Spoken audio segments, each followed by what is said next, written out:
এই যে আমার দাড়িওয়ালা চেহারা, এটা তো আমারে সাজায় দিছেন মুহাম্মাদুর রাসূলুল্লাহ সাল্লাল্লাহু আলাইহি ওয়াসাল্লাম। আর দাড়িবিহীন যেই চেহারা, এটা তো তারে সাজায় দিছে সেলুনের নাফি।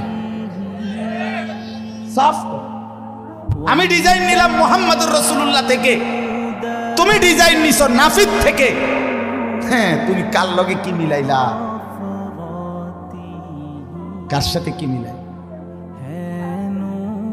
আমার চুল আমি নিছি সাহাবায়ে কেরাম আউলিয়ায়ে ইজাম থেকে, তারা চতুর্দিকে সমান চুল রাখতেন। আর তোমার এই ফ্যাশনেবল চুল তুমি নিছো সেলুনের নাপিত কিংবা ইয়াহুদি খ্রিস্টান কাফের মুশরিক, কতগুলো তার সিরামার সিরার ছবি লাগাইয়া থাকে চারিদিকে এটার ভিতরে।